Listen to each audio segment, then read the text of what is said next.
घर पे बैठ के अगर वो ज़्यादा मुशक्क़त का काम नहीं कर सकता तो वो 1500 रुपया दिन का ईज़िली कमा सके। बाइल रिपेयरिंग, प्लम्बरिंग का काम जो है, ऐसी ट्रेनिंग्स हम देते हैं मेल को और ख़वातीन को। ब्यूटी पार्लर का हम चाहते हैं कि हमारे जो पर्सन विद डिसेबिलिटी में जो डिसेबल्ड बच्चे हैं वो एजुकेशन लें। उन लोगों के पास बहुत लिमिटेड।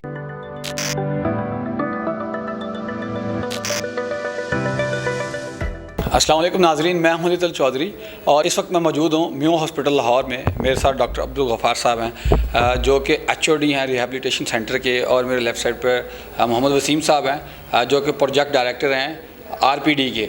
दोनों से बातचीत करते हैं कि वो हमारी सोसाइटी के अंदर इतनी गहमा गहमी और अफशा का जो दौर है, हर तरफ भाग दौड़ है, उसमें अपनी ज़िम्मेदारियों के साथ साथ किस तरह पाकिस्तान के बाकी लोगों की मुश्किलात को हल करने में दिन रात तगदो करते हैं। आइए बात करते हैं। अस्सलाम वालेकुम। अस्सलाम वालेकुम, बहुत शुक्रिया जी।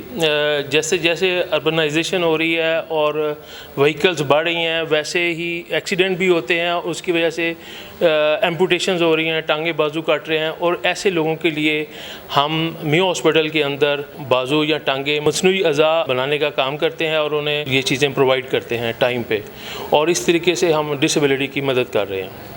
अच्छा डॉक्टर साहब, इसमें आपको गवर्नमेंट ऑफ पाकिस्तान या पंजाब सपोर्ट कर रही है या मुख्तलिफ NGOs सपोर्ट करती हैं? हमें जो है ना, क्योंकि ये सरकारी हॉस्पिटल है, हमें पंजाब गवर्नमेंट और हेल्थ डिपार्टमेंट सपोर्ट करता है। उसके साथ जहाँ पे हमें कहीं किसी चीज़ की कमी होती है या जैसे हमारे पास वर्क ओवरलोड होता है तो हमारे साथ ये NGO काम करती है और ये हमें हमारे पेशेंट्स को प्रोसेसेस बना के देती है। बिल्कुल जी।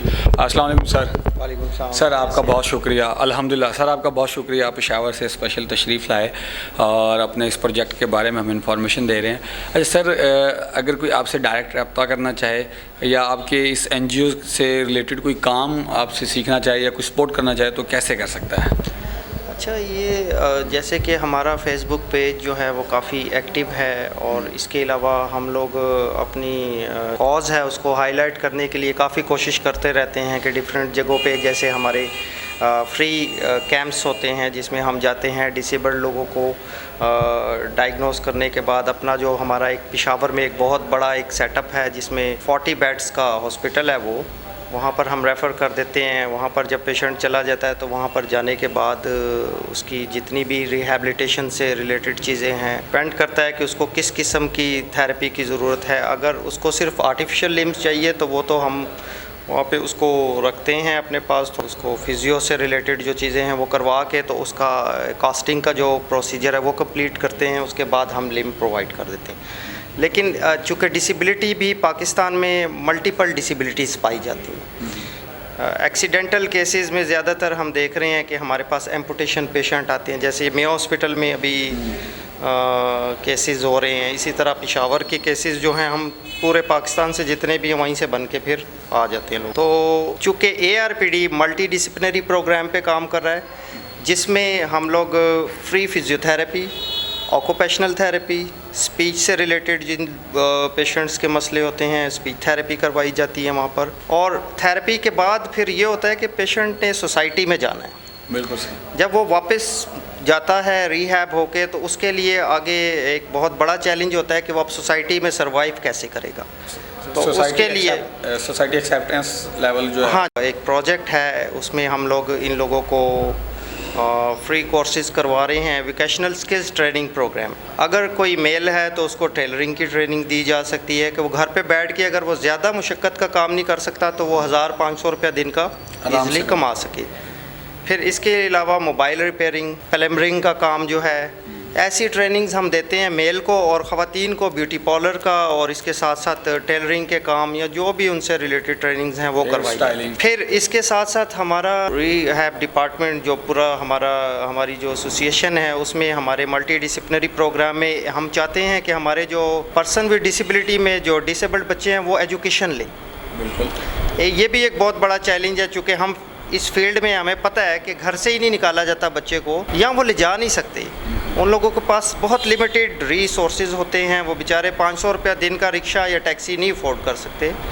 तो हमारे इदारे में एक इंक्लूसिव एजुकेशन स्कूल के नाम पे एक हमने स्कूल बनाया है, जिसमें हमने एक कॉन्सेप्ट जो UN का है उसके मुताबिक इसको कोशिश कर रहे हैं कि हम लेके जाएं। अभी 300 बच्चे पढ़ रहे हैं जिसमें पर्सन विद डिसेबिलिटी, जो फिजिकल डिसेबल्ड बच्चे हैं, इसके अलावा स्ट्रीट चिल्ड्रन बच्चे हैं जो हमें समझ आई कि ये रस्तों में भीख मांगते हैं, उनको पकड़ के लाए, वहाँ पे हमने एडमिट किया अपने स्कूल में। सर लेकिन बैगर्स जो चाइल्ड है उनको अगर आप एजुकेशन पर लाएंगे तो आपको जो माफिया है वो बड़ा डिस्टर्ब करेगा। लाहौर के अंदर हमने बहुत सारी ऐसी एक्टिविटीज़ की थी तो पुलिस आगे हमारी टीम को अरेस्ट करके लेके चली जाती थी। उस तरह के बैगर्स को तो कोई भी नहीं हटा सकता, हमें पता है, लेकिन जो हम कर सकते हैं उसके लिए कोशिश कर रहे हैं। फिर चाइल्ड लेबर का बहुत मसला है पाकिस्तान में। एक आप देखें, एक 10 साल का बच्चा बाहर मजदूरी कर रहा है, वो इसलिए कर रहा है कि उसके पेरेंट्स उसको पढ़ा नहीं सकते, तो वो गलियों में घूमते घूमते एंड में वो मजदूरी वाली साइड पे आ जाए। तो उस तरफ काम हो रहा है। चाइल्ड लेबर में जो बच्चे ऐसे हैं जिनको हम एजुकेशन दे रहे हैं और उनको अवेयर कर रहे हैं अपने स्कूल में। ये स्कूल कोई मतलब आम स्कूल्स में नहीं है, वहाँ पे मेंटल काउंसलिंग पे काम किया जाता है कि इन बच्चों ने कुछ बनना है बड़े होके।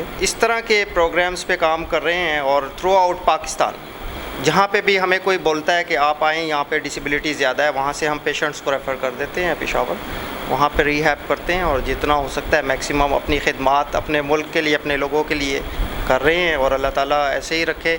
बल्कि और लोग जो सुन रहे हैं इस पैगाम को, उनको चाहिए कि इस सेक्टर में ज़्यादा से ज़्यादा काम किया जाए। डिसेबल्ड लोगों को भी हम इक्वल राइट्स मिलने चाहिए जो कि इनका बुनियादी हक है। उस पर गवर्नमेंट को भी चाहिए, गवर्नमेंट कर भी रही है। मज़ीद ऐसे प्रोग्राम्स को लाएं कि हम अपने लोगों को इसमें ज़्यादा से ज़्यादा बेहतरी की तरफ लेके जा सकें। बिल्कुल जी। अच्छा सर, मेरा आपसे आखिरी सवाल ये है कि आप गवर्नमेंट को और पब्लिक को क्या मैसेज देना चाहेंगे कि एक तो ये एक्सीडेंटल केस कम से कम हो, और दूसरा जो पेशेंट हो जाते हैं उनको घर वाले उनको घरों से बाहर नहीं निकालते, तो आप चूँकि एक एचओडी हैं और आपकी जो फेस रिकग्निशन है वो बहुत ज़्यादा है गवर्नमेंट सेक्टर के अंदर, तो शायद आपकी आवाज़ जो है वो ज़्यादा जल्दी सुनी जाए। देखें जी, जो डिसेबिलिटी है उसको या जो एक्सीडेंट्स हो रहे हैं, ये तो जैसे भाई ने बताया कि अवेयरनेस आएगी टीचिंग से, स्कूल जाने से।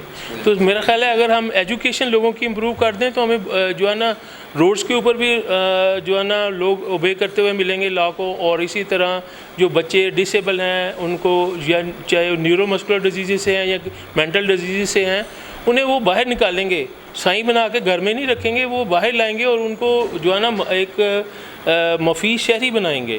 तो यही हमारा डिपार्टमेंट करता है कि जो उसका काम ही यही है कि जो कोई डिसेबल होता है, जो माजूर होता है, उसकी जो है ना जो उसके अंदर कैपेबिलिटीज़ होती हैं उसको निखार के उसे मफीज शहरी बनाया जाता है। बिल्कुल जी। नाज़रीन देखें, डॉक्टर साहब ने कितनी खूबसूरत बात की कि अगर तालीम, शऊर और आगाही दी जाए तो ये जो मसले मसाइल हैं वो नेचुरली तौर पे 50 से 70% कम हो सकते हैं, क्योंकि एक्सीडेंट कम होंगे। और अगर एक्सीडेंट हो भी जाते हैं तो बच्चों को माजूर बना के घरों में रखने की बजाय, साइको पेशेंट बनाने की बजाय उनको तालीम दें, शऊर दें, वो बाहर जाएँ और मुफीद शहरी बने, ताकि वो हमारी इकॉनमी में बोझ ना बने, हमारे मुल्क को कौम की खिदमत कर सकें। नाज़रीन, आप क्या सोचते हैं, समझते हैं, और क्या इनसे और इन्फॉर्मेशन लेना चाहते हैं, कमेंट बॉक्स में लाजमी मेंशन कीजिएगा। मुझे अगली वीडियो के लिए इजाज़त दीजिए। बहुत शुक्रिया। अल्लाह हाफ़िज़।